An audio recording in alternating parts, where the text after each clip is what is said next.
Oh, I'm so excited to talk to Alan Paul of the Manhattan Transfer. I grew up with the Manhattan Transfer. My family provided sound for the Manhattan Transfer for years and years. Hi, it is so nice to meet you and talk to you finally. Hi, Meredith. It's a pleasure to be here with you. And you're in LA I am. I'm in LA. and it's warm, it's hot there. It's hot, but it's desert climate, Yeah. so the nights cool down.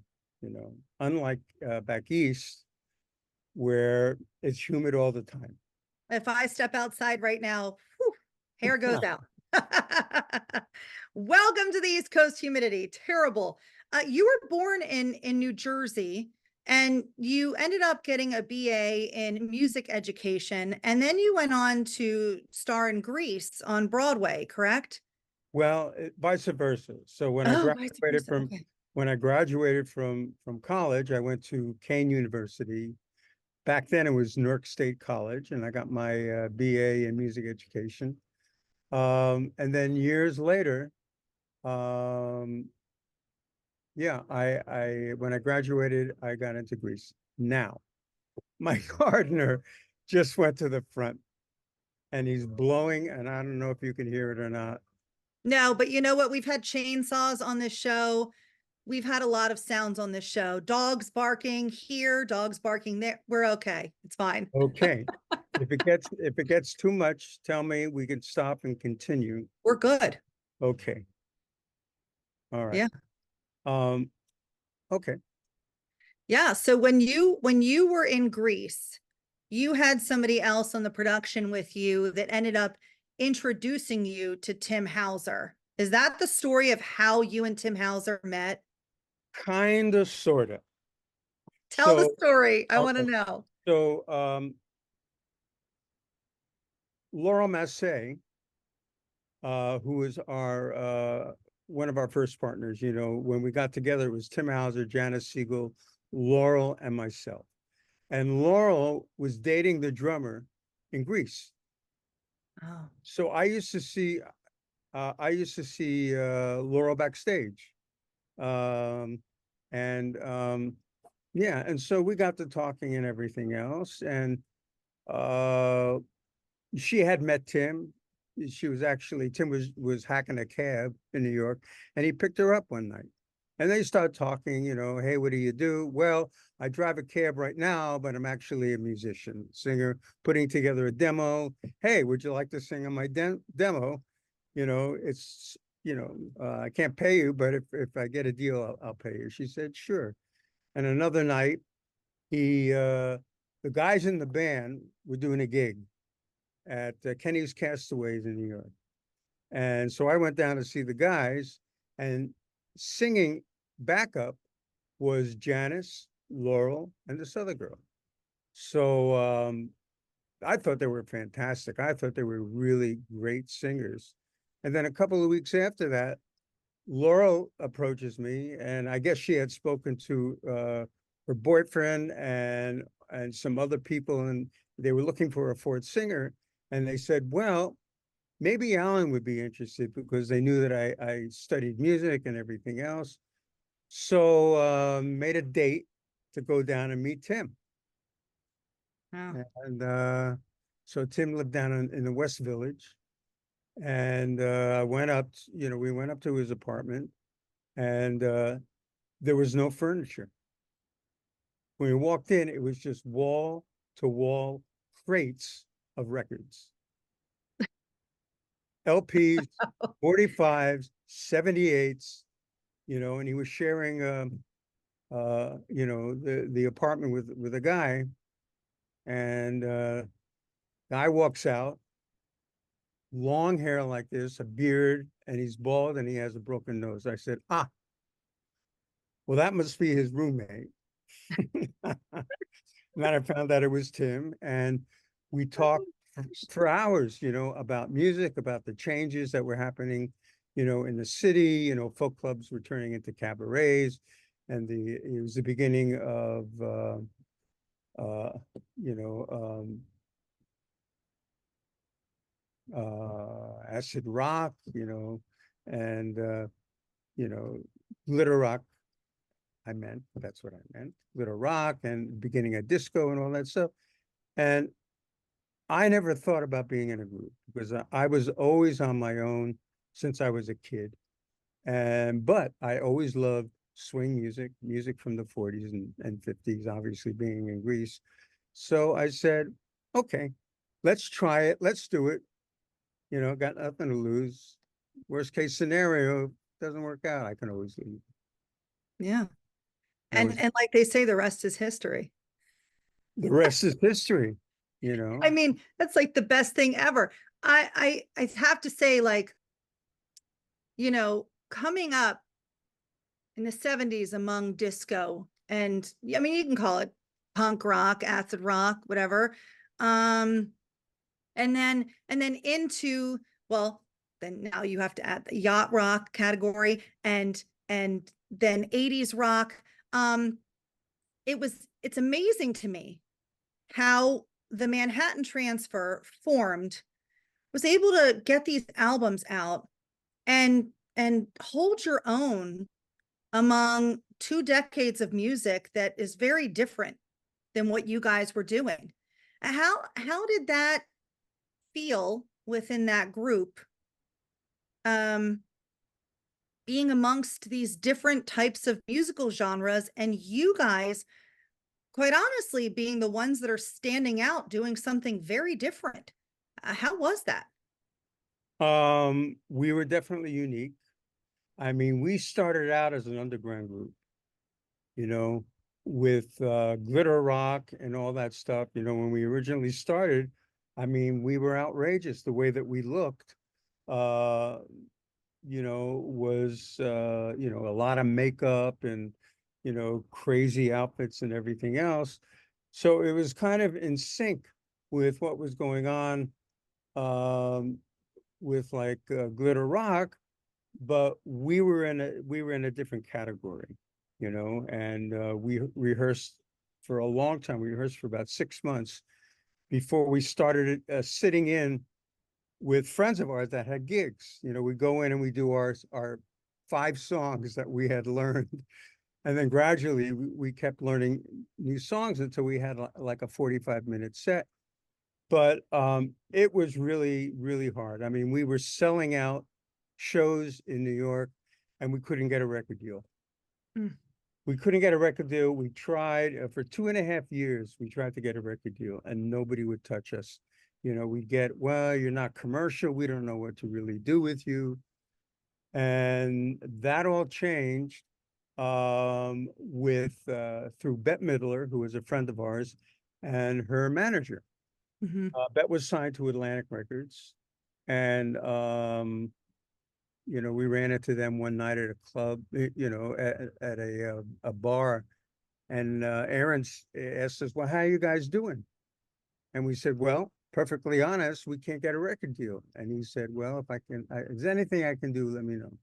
And so we called him the next day, and we were doing a gig in Philly at the Bijou Cafe. We'll get a call from Aaron. He says, hold the show. We're doing a second, two sets. And Martin Mull was opening for us. So we Oh, kept, wow. and we kept telling Martin to extend the show because he was coming down. He was going to bring somebody with him.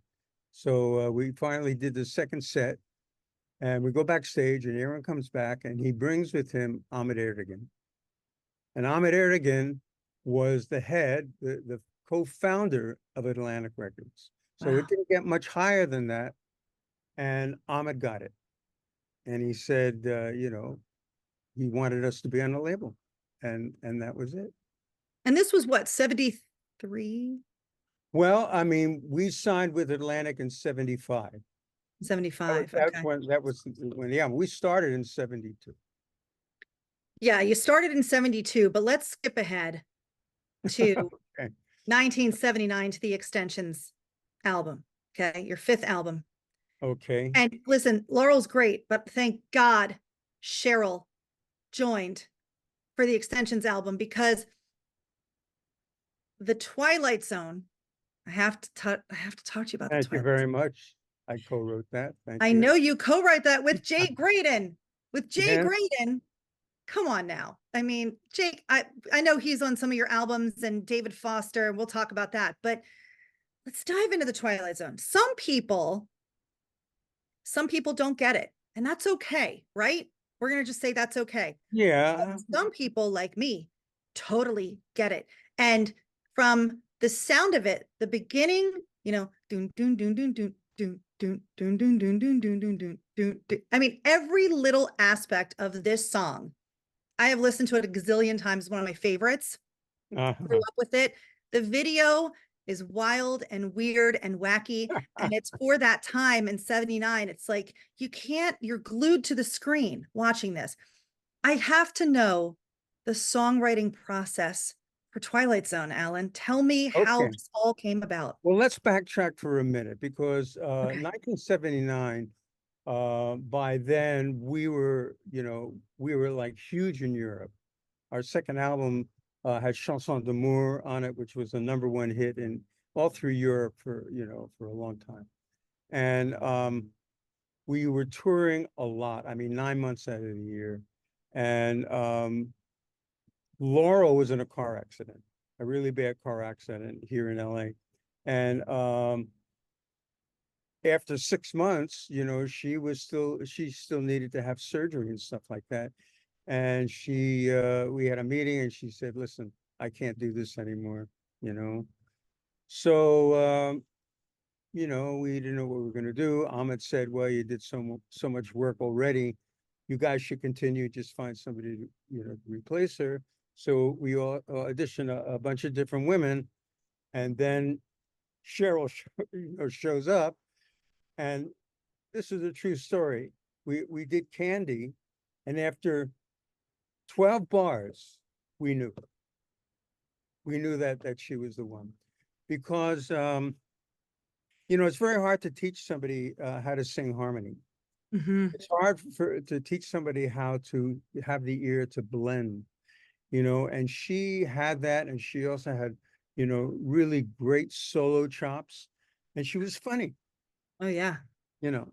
So, you know, so she joined, and then we did extensions, and Jay Graydon produced that album. Mhm. Jay was, for people that don't know about Jay, he was like the A guitarist, for all these sessions, in LA. Yep. But he was starting to get into producing, he and David Foster, they had a group together for a while, Airplay. that's right, Airplay, and David played on a bunch of our stuff. So let's jump to Twilight Zone. All Let's right. jump to Twilight Zone. All right. Take us through the Twilight Zone. Okay. So I was a huge fan of Twilight Zone, you know, and even in the early days, I would do an impersonation of Rod Serling. The whole point was he had no upper lip like that with the key, had no upper lip, and he had one eyebrow, I love it. and that becomes Rod Serling. Oh my God, I love it. I love Yeah. it. I love it. And so I had, the Twilight Zone theme had grown to a point where it was beyond just a theme. You know, in culture, when something weird would happen, people would go, da na na na na na na da na na, you know, referring to the theme of Twilight Zone, but it became uh, um, something that was associated with uh, things that were weird, uh, um, you know, like that. Yeah. So I had this idea of doing a vocal interpretation of the Twilight Zone theme. So I approached my partners and I said, "Listen, you're going to think I'm crazy, but I'm thinking, about doing a song that's based on the Twilight Zone theme." And they didn't, you know, I mean, at this point, everything was open. We would try anything, you Yeah. know. So as it turns out, Jay also was into the Twilight Zone theme, and he would play it on the guitar, you know. So we decided we were going to do it. And now you ask about the process. Yes, please. Okay, the Yeah. process of writing. So we knew that in the front we wanted the Twilight Zone theme. And we replicated that, you know. But what we also knew, so we took we took the basic theme, da na na na na na na na, and we wrote a melody to it. When I hear ba da da da da da da da da da da da da, so it kind of follows that. And then we had the chorus, here in the twilight, here in the twilight, and it's twilight tone, not the zone, but it's the tone. And so I wrote the lyric where the first verse is talking about the twilight tone. You hear this tone. And the second verse was kind of a story, you know. Unpretentious girl from Memphis saw the future through her third eye. People came with skepticism, picking, testing her precision, I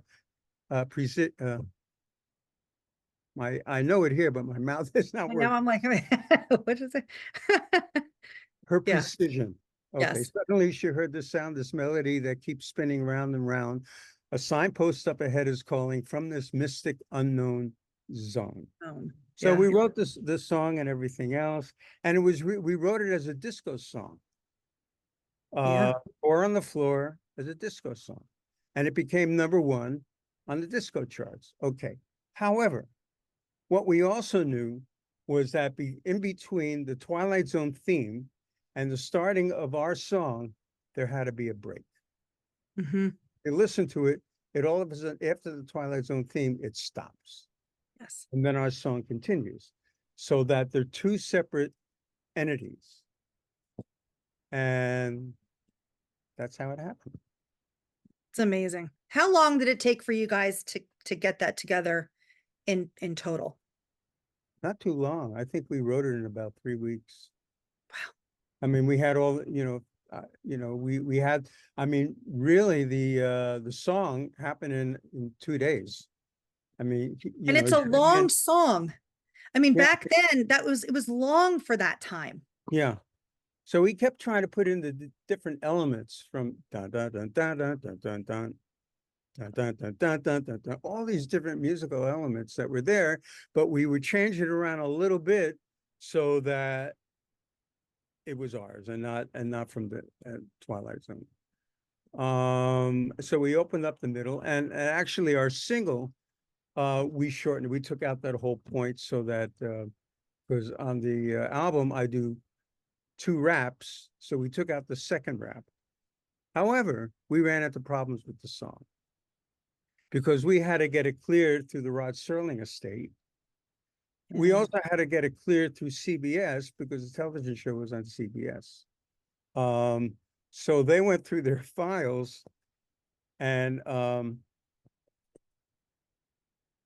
found that that the song was listed under Bernard Herrmann, because Bernard Herrmann had done a lot of the scoring and stuff for Twilight Zone. So it was split, between us and Rod Serling's estate gave us permission, and Bernard Herrmann. Those that are not familiar with the name of Bernard Herrmann, he did a lot of the Alfred Hitchcock stuff. He did Psycho, he also did A Million Miles to Earth. He did all the Sinbad movies. I mean, he did a lot of stuff. He was a remarkable composer. But yeah, anyway, that's kind of how it went down. It's brilliant, Alan. Like, Thank you. It's one of those songs that I look back on and I go from start to finish. And if you haven't watched the music video, go back on YouTube and watch it. I'm telling everybody, because from start to finish, it's like 6 minutes, it's over 6 minutes long. It is like brilliant. I was listening to it again today, right? I always listen before I interview somebody and I'm like, God, this is so good. And I just want everybody to get it. I want everybody to understand what it's all about and why you guys did that. It's just really cool. Yes, and for those that might be interested, the costume, the spacesuits that we wear, were designed by Jean-Paul Gaultier. No way. Or he was Jean-Paul Gaultier. He was just starting out, Originally, we went to Terry Mugler, who was then established as a designer. Yeah. He couldn't do it, so he recommended Jean Paul, who was just starting I mean, how cool is that? up. I started my career doing the costumes for the Twilight Zone video for the Manhattan Transfer. That's cool. It's Hold on a wild. second. Wait a second. Oh, are you gonna guess?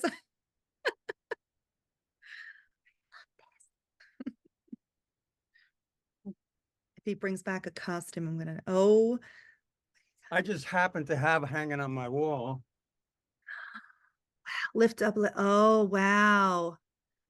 That is so cool. And he sketched that for you? Yep. That was his design. Isn't that something? That is amazing. Yeah. And that's what it looked like. It's like very just, oh, that music video was just, I don't know, ahead of its time. It's crazy. So people really need to go back and watch that. We We got talked a lot about of we have a lot of territory to cover. we do we need like 5 interviews to cover all the territory because there is so much. I know we talked about Jay Graydon and David Foster being on some of your albums. Steve Lukather played, and so many other people were a part of your different albums. I got to talk about one of my favorite songs. That of course, was um, a song that was from before. This is not one of your songs. The Boy from New York City. Ooh, Yes. ooh, cool, cool kitty. Yeah. It was a great rendition of that song. And I don't know, the ad libs did a great job, but Yes, the they did. Manhattan Transfer took it to a whole other level. And that's why I love how you guys can go from the Twilight Zone to the Boy from New York City to Birdland, all these, you're so versatile the way that you guys can jump around and do stuff. When you're figuring out your harmonies and you're figuring out, okay, we're going to do the Boy from New York City or we're going to do Birdland, how do you figure out who gets what part and what do the rehearsals look like? Well, I wrote the vocal arrangement for Boy from New York City. Um, Birdland was on that same album that Twilight Zone was, and actually that was our first Grammy. Uh, Yes. and the process is we write everything out. We write all the vocal arrangements. So Janice does a lot of them. I do a lot of them. And then we learn them that way. And once we, and based on our vocal arrangements, then the instrumental is written around it. And Interesting. I think the thing about our Boy from New York City, the thing that made it different and unique, one was Jay's guitar, because he was playing this through this whole thing, which the original by the ad-libs didn't have. And also the drums were, really, really strong. And I opened up the middle, for us. And Janice, of course, sang the shit out of it. I mean, she just was so great on it. Amazing. Absolutely amazing. Let's talk about some of your Grammy awards. You made music history in 1982, becoming the first group to win Grammy Awards for both popular and jazz categories in the same year. And then Vocalies received 12 Grammy nominations at the time, making it second only to Michael Jackson's Thriller. That is unbelievable. Yeah.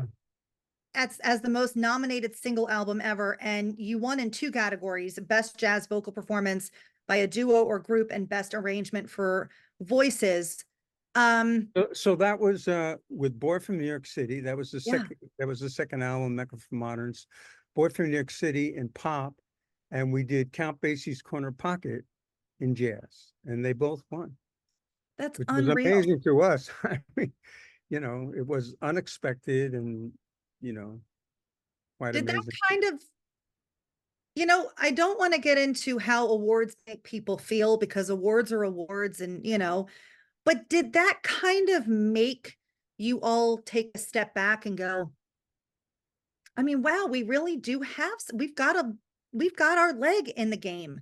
I mean, we are here amongst all these other people and we're doing our thing, which is totally different. And we're making a stamp on the music industry and we're winning these awards. Yes. I mean, how were you all reacting to that, you know? Um, we were completely elated, especially with Birdland when it broke in, because, you know, we were very popular in Europe during the mid to late 70s, but we couldn't break America. Mm. Wouldn't play us on the radio. We just couldn't, you know, we were like a fad group, you know, we were popular on the East Coast, but we just, you know, we wouldn't get played on the radio. So when Cheryl joined the group and we did the Extensions album, that made the difference. That broke us in America, you know, Wow. and we were elated. And, you know, we were always eclectic. The group always chose to be eclectic because you know, we were into all different styles of music. And our point of view was that, you know, it was all great music, whether it was swing, whether it was doo-wop, you know, whether it was vocalese. Um, we thought they were all great in their own genre. So we said, well, let's do it all. Um, And and that's so, the thing when you put on when you put on an album by you guys and you listen from start to finish, you're going to hear you don't know what you really don't know what to expect because you can go from one song, one genre to another, and it's like a mishmash. It's awesome. It's not like all just one straight genre. It's yeah, great what you guys do. it changed with vocalese. Yeah. That's when we did a thematic album. Um, and that was with John Hendricks. John Hendricks, who had a group in the 60s called Lambert Hendricks and Ross, really were at the forefront of doing vocalese. Vocalese, for those that don't understand, is when you take an instrumental piece and you write lyrics to it. So you sing all the ensemble parts and all the solos.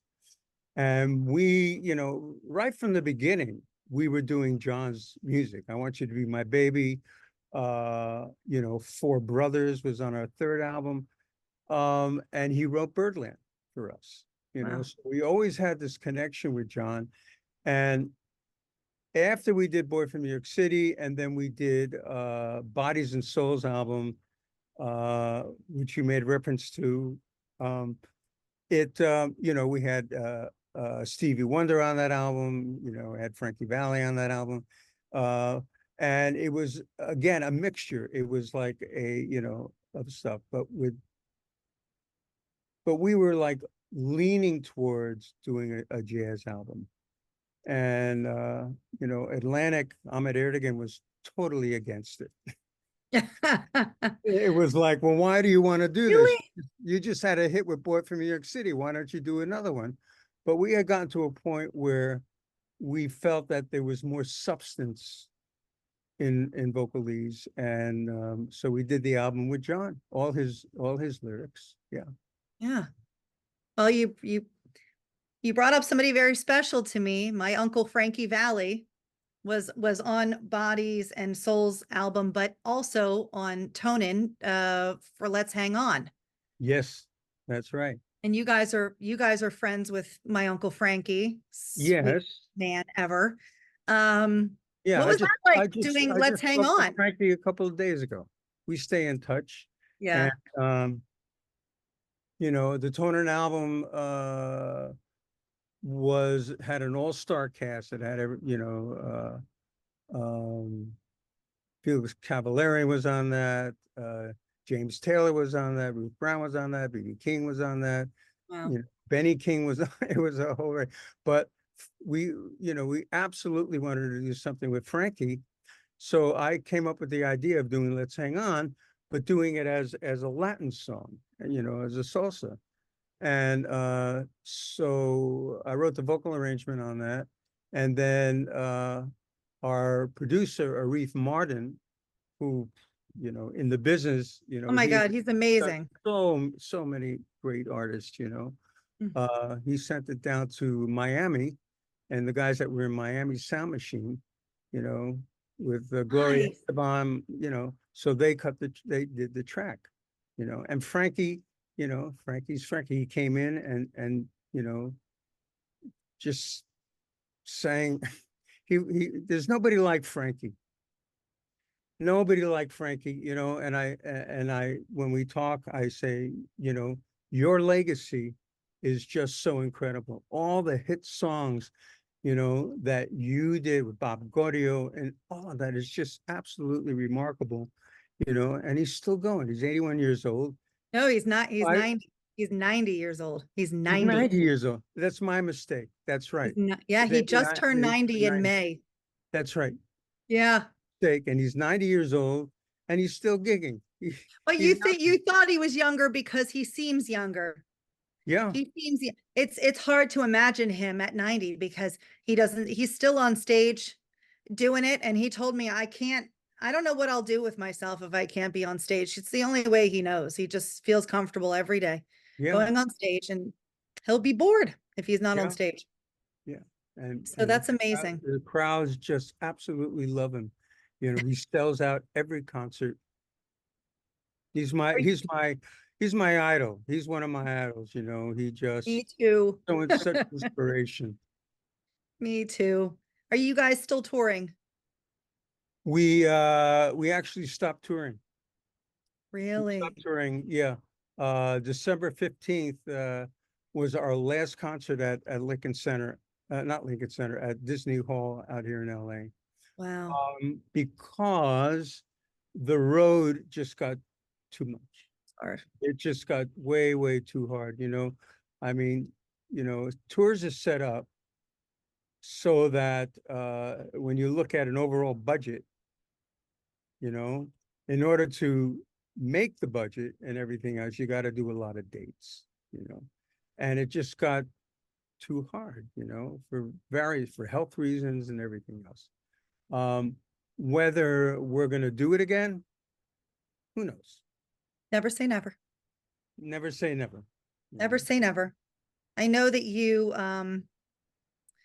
lost founding member Tim Hauser in 2014, which, I think it's like losing a limb when you're in a group that tight, and I'm so sorry for that. Yeah. But you managed to keep the Manhattan transfer legacy going, and brought in Trist Curlis. Are you still going to be, if you're not going to be touring, are you still going to be making music together? We talk about it, so we're not sure. It's kind of like a hiatus in a Yeah. way, and we don't really know exactly what we're going to do, you know. I miss everyone terribly. Where is But everyone? Is everybody it's close not, to you? we're all split. Janice is the diehard New Yorker. Okay. She lives in the West Village. Cheryl is in Palm Springs. Okay. Trist is out here. He's in Glendale, and I'm out here in LA too. So Okay. you know, which is challenging for us. Always been challenging for us in terms of rehearsing. You know, we'd have to arrange it, like when we're going to go out on the road or something, to plan to have some days before that, just to get together, to sing together, and if there's charts to learn, we kind of do it on our own, and then we get together and kind of work it out. Wow. Can you give us a little bit of the lip and the Twilight Zone before we One more time. just a Okay, so, little? so Can you do it? Rod didn't have an upper lip, so it's like this, Yeah. and then he had one eyebrow, you know. Can you With a do a key, couple can you do a couple lines? with a key, you unlock a door to imagination. Beyond it is another dimension, a dimension of sight, a dimension of sound, a dimension of mind. You're moving through a land of both shadow and substance, of things and ideas. Guiding you through this wondrous journey is a hypnotic sound of the Twilight Zone. Oh, okay. Day made. Day made. Day made. Alan Paul, geez. I always wrap up the interview asking the artist the same question. I want to know, what is Alan Paul's goosey moment? Means when you you think back to a time where you remember that you had goosebumps up and down your arm thinking, I can't believe this is my life, or I can't believe this is happening to me. Something in your career that just stands out going, this is a goosey moment. Um, well, there's many of those. I think probably the first one was when I was 12 and I was in the original Broadway cast of Oliver. Mm. And, this kid from Newark, I mean, I was taking, tap dancing lessons, which I couldn't do very well, and singing, and I remember auditioning for Oliver, and, I think it was 5 months after I auditioned, got a call. We want you to, to be in it, so being a part of that absolutely gave me goosebumps. I mean, I couldn't believe it. And the same thing with Grease, I remember, I was doing a lot of stuff in the Catskill Mountains of New York, Yep.